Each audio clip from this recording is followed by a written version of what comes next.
রান্না হয়ে গিয়েছে, চলো একসাথে খেয়ে নিই। রান্না হয়ে গিয়েছে তো খেয়ে নে। আমি আজ পর্যন্ত তোর সাথে খেয়েছি যে আজ খাবো?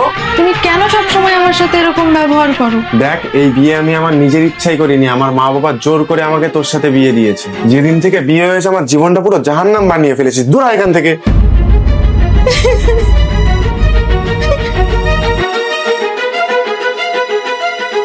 কি হয়েছে রাজ ভাই, মুখ আজকে গোমড়া কেন? আরে ভাই, আমার ওয়াইফকে নিয়ে খুব সমস্যার মধ্যে আছি। যেভাবেই হোক ওকে বাড়ি থেকে তাড়ানোর ব্যবস্থা করতে হবে।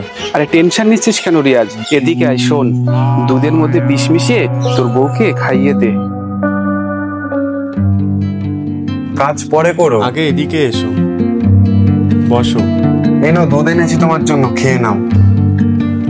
হঠাৎ আজকে আমার প্রতি এত ভালোবাসা জাগলো কিভাবে তোমার মনে? এই দুধটা তুমি খেয়ে নাও। আজকের পর থেকে আমি আর কোনোদিনও তোমার সাথে খারাপ ব্যবহার করব না।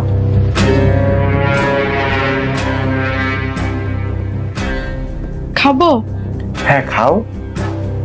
খেয়ে নেবো? হ্যাঁ হ্যাঁ, খাও খাও। সত্যি সত্যি খেয়ে নেবো? বারবার জিজ্ঞাসা করছো কেন তুমি? যেমন আমি বিয়ের সময় 3বার কবুল বলে তোমার জীবনে এসেছি, ঠিক তেমনই যাওয়ার আগে তোমার কাছ থেকে 3বার অনুমতি নিচ্ছি। আমি জানি এই দুধের মধ্যে বিষ মেশানো আছে, কিন্তু তোমার খুশির জন্য এটাও কবুল।